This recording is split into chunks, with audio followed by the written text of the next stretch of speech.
It was beautiful. It's all for you, Olivia. Thank you for the present, Papa. Come, Princess.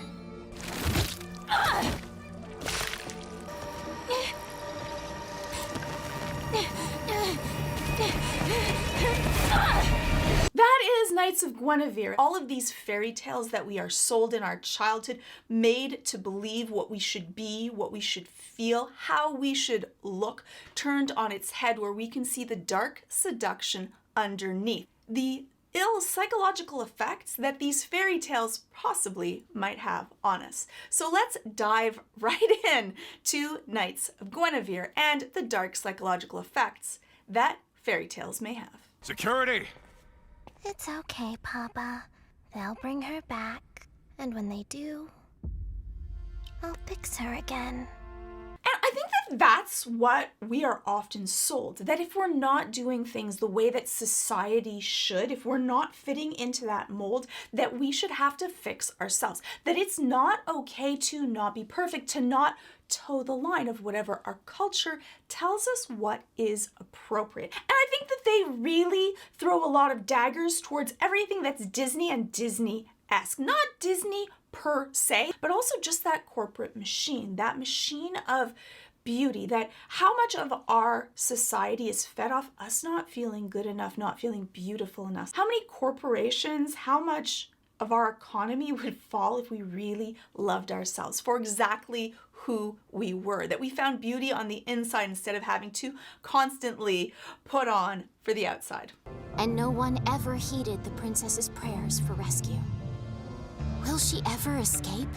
Will she ever find her knights? And that is probably one of my biggest pet peeves with a lot of these stories of someone else needing someone to rescue them. I think that that feeds that weaponized incompetence, that you will find someone else to be able to save you, rescue you, make you happy, when really all of that should happen on the inside. You should work on being able to rescue yourself. That doesn't mean that you shouldn't ask for help and reach out to it and use all the resources that you have around you, but that waiting in the castle for other people to save you, that story that we are taught to believe from very young, where you have to be a princess or a knight, either one sacrificing themselves for the other, and that's a healthy relationship, when really that isn't what you should be aiming for. And then we could also go to the opposite end of the spectrum, where the protagonist doesn't need anyone and they can do everything and they're a superhero in their own right. And I think that either side of the story can be really unhealthy. You want to be able to not be the one person that's the victim or the one person that is the superhero and never needs help.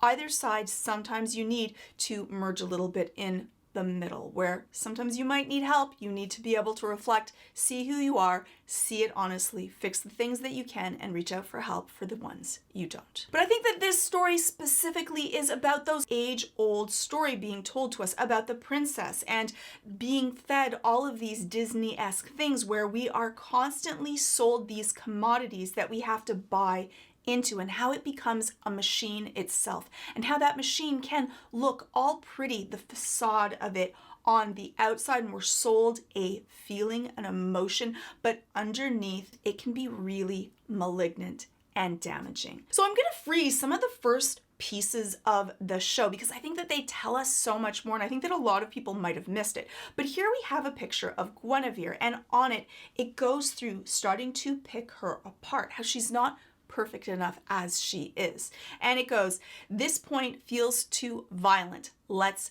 brainstorm. So tone it down. You shouldn't have your teeth. You should always smile. Be pretty. Don't look aggressive. The next part is no wrinkles. Wrinkles are bad, so let's get rid of them. Then it is the symmetry of the eyes. We talk a lot about beauty and how beauty is about symmetry, and so people are constantly trying to fix themselves to appear more perfect, to hit this perfect number of 7s on their face. And then center pupil, keep dilated, more appealing. So when our pupils dilate, that's when we feel love and affection and peace. When they go pinpoint, that's when we feel scared or we're upset about things. Of course, also light and dark. But they're trying to feed us what happens, this image of what would be this perfect princess. Now, the problem with this, like, what is wrong? People like to look at things that are beautiful, and there's nothing wrong with that.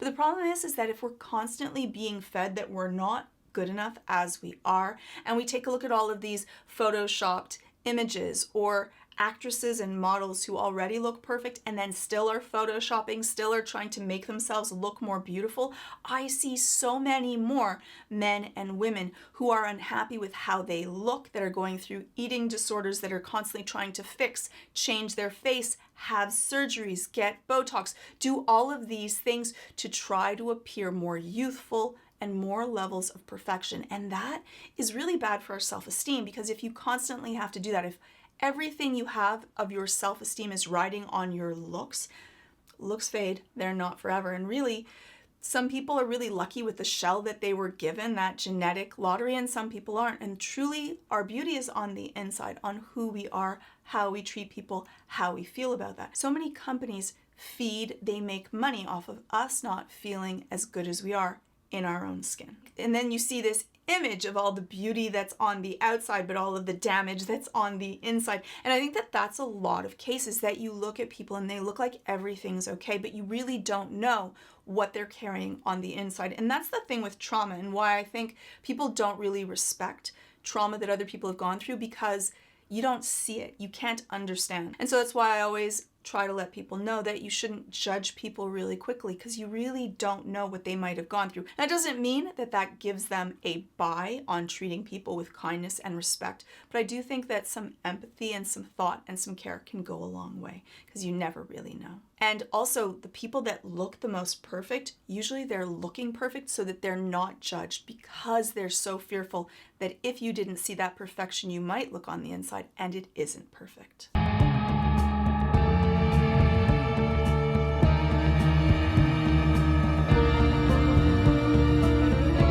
And there we have that piece of that juxtaposition of how perfect that Disney-esque world would be, but the underneath is actually filled with all of this graffiti that she's actually a demon.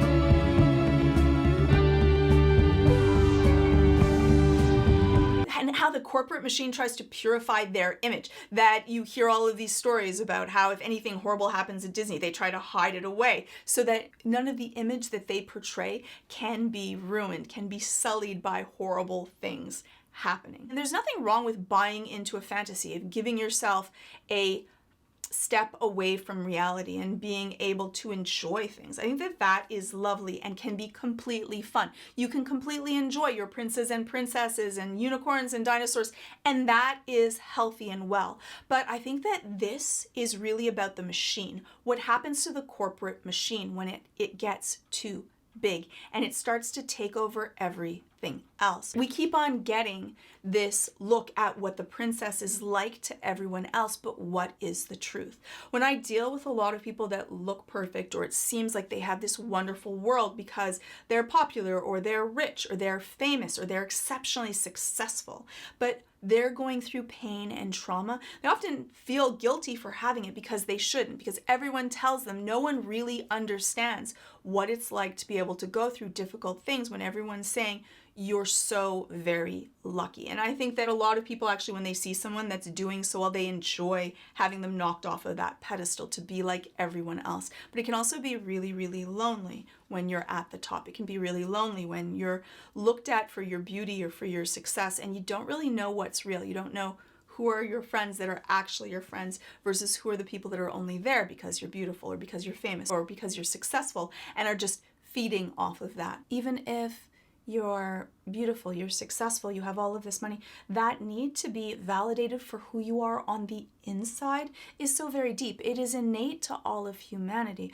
And especially when you're doing so well, you really can't even question it. There is something that is really pure about knowing, and that's why I think a lot of people that are famous, they keep the friends that they had before that they were famous, because those are the people that they know are true to them, that didn't actually like them just because of their fame, didn't laugh at their jokes that aren't really funny or that will tease them because they're real, because those people were there before that.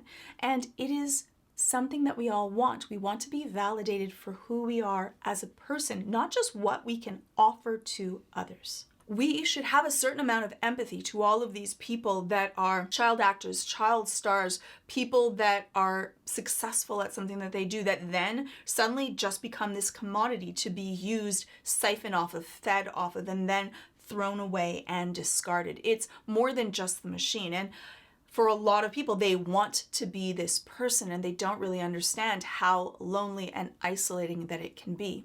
And then the effect of all kinds of girls and boys who want to try to be like this person. Our need for social validation is so very strong inside of us. We need that. We needed the tribe, the group of people to be able to survive that we started with. And when we talk about group dynamics, how you rank in the hierarchy greatly increased or decreased your chance of survival, and also just how you felt and how you were treated. And that's why that want is so strong with us. That's why we are seeking social validation through different sets of social media or interactions that we have, because those clicks, those likes, those views make us feel better, that then equates that I'm worth something. But because that's not real, it's something that is outside of you, you constantly need it to be fed over and over again, and it's not enough. And that image of Guinevere being made into these little tiny dolls, mass manufactured in order to be consumed by others,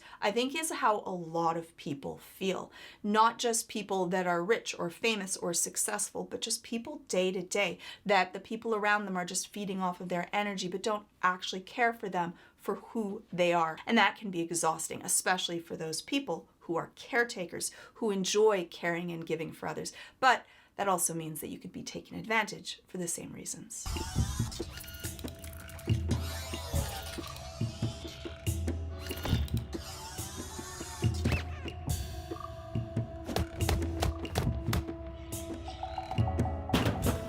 Given propaganda marketed to when we are children, it really sticks. That's when our brain is starting to set all of those sets of mirror neurons and all of those connections in our brain. And when it happens young, it happens really, really strong. And that's why you can often have all of these strong, warm, happy feelings from our childhood that we can then go back to.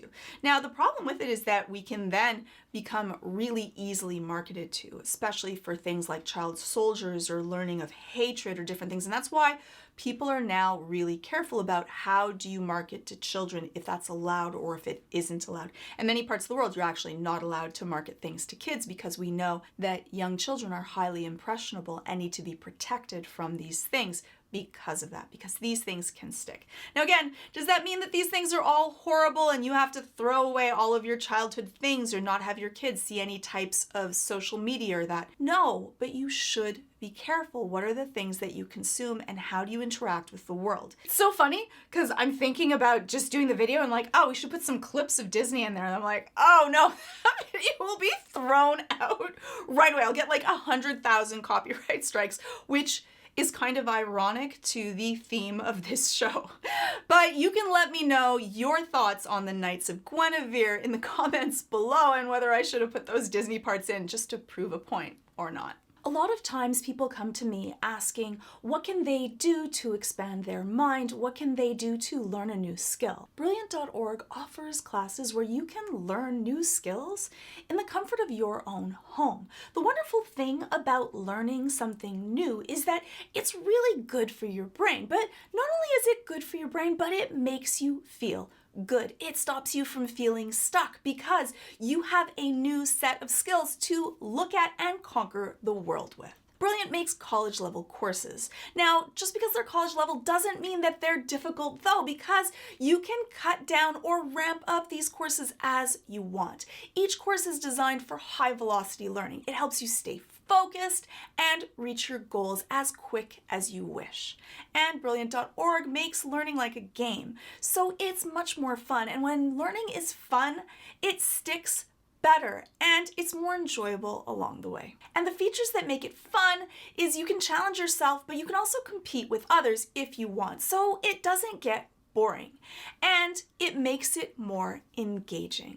Brilliant has thousands of lessons: math, chemistry, physics, engineering, computer science, and a whole bunch of other ones. They have new lessons that are being added monthly. All you have to do is spend 15 minutes a day to expand your mind, and no one can tell me that they don't have 15 minutes, no matter how busy you are. You can even just do it in 5-minute chunks if you wanted to. They have challenging problem-solving exercises where you can construct those critical thinking skills that are so very important, especially in today's world. And my favorite part of the courses is that they're interactive. They have visuals that you can interact with. And for me, I am that visual, hands-on learner. I kind of tune out if someone's just prattling off information to me, but with Brilliant, it is interactive. So you get to engage, and when you engage, you learn faster. Whether you are 13 or 113, these courses are made for you. So you can just head on over to brilliant.org/GeorgiaDow,